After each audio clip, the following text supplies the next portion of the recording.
There is a house that I spent a good portion of my childhood in, and a house that I, to this day, although no longer living in it, will always call my true home. I have many fond childhood memories in that house, and swear our family lived the longest. What I'm about to describe are all real events experienced in this house by me and the rest of my family. These are true accounts and are not exaggerated in any way. We've always known that that house was haunted, not to the point of being insane and deadly like you see in the movies, but plenty of unnerving things have happened there. Let me start by telling you a little bit about the house. The first thing you should know is that it's very old, from the 1800s. It used to be a hotel. When my family bought it, I, being the youngest, was only a little kid. We remodeled that house and even extended it a little.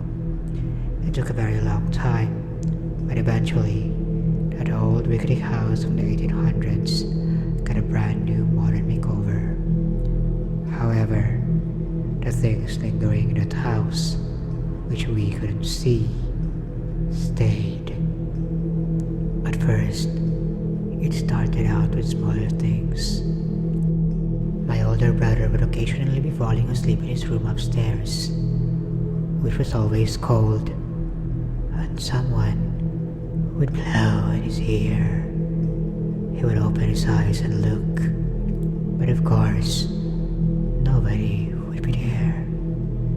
We were told by a few different people that a cranky old woman used to live there, who would sit out rocking in a rocking chair on a balcony, which we removed, yelling at the people who would walk by.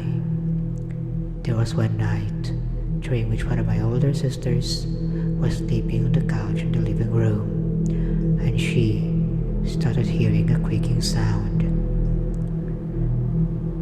She described it as wood creaking rhythmically, coming from the spot just outside one of the upstairs windows, which used to be a door that led out to the balcony that no longer exists. One time when I was little, being all adventurous like I was, I took a digital camera after a furnished attic at night, where it was quiet and pitch black. I made my way to the middle of the room, held up the camera, and started snapping pictures.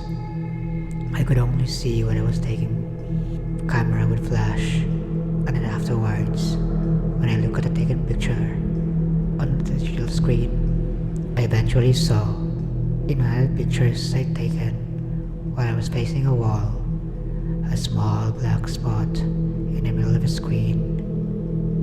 I looked at that picture, pointing the same way, and saw that the spot was still there, but had grown. To me, it looked like some sort of portal to nothingness, a small void of blackness in the room, something that sucked up the light of the flash and didn't reflect any back. As I took more and more pictures of it, it got bigger and bigger until it was almost covering the entire camera lens. Just blackness. It then occurred to me that rather than growing, this black mass actually seemed to be getting closer and closer to the camera lens. I don't remember anything past that point. I must have run downstairs. Things started getting more physical. I was once in the shower when the water suddenly got cold, and I looked back to find out that the knob had been turned significantly behind my back. At night when alone, we each began to hear loud footsteps above us in the biggest room on the second floor. You would only ever hear them if you were alone, or were the only one awake. Once, they were so heavy, it sounded like there was an elephant or something up there.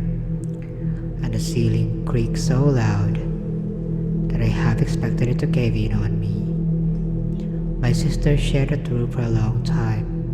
Eventually, one of them moved out. Only one remained in it. When she was walking around up there, you could hear her footsteps clearly. The only problem was, I would also hear those footsteps walking around when she wasn't home. Sometimes I was home alone.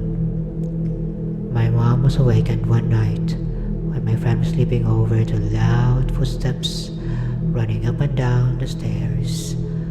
According to her, it sounded like more than one person, and was practically a stampede. She jumped out of bed, angry at us being up so late, causing such a racket, opened her bedroom door into the room where you can see the bottom of the stairs, but there was only dead silence and darkness. Everything was still. She thought we must have run upstairs, and she had just missed us, so she went up the stairs and opened the door to the room we were sleeping in, which was my sister's old room, now vacant after they had moved out, but we were sound asleep. She thought maybe we were faking it, and inspected us closer, and realized that now we were clearly out cold, and had been that way for quite a while. She mentioned all of this to us the next day, maybe still wanting to think that it was us, but we of course had no idea what she was talking about. One night, I was just about to fall asleep when I heard a man's voice right in my face whisper the word bang. It pulled me out of my sleep, making my eyes shoot open and look around the room to find nothing. After a minute, still being tired, I brushed it off and closed my eyes again. I started to drift back to sleep when the voice once again quietly whispered bang in my face. I opened my eyes again to once again find nothing. This happened a total of 3 times before I was finally able to fall asleep. So many things happened in that house, but after so many years of constant activity, you get used to it, and things that used to frighten you begin to simply annoy you.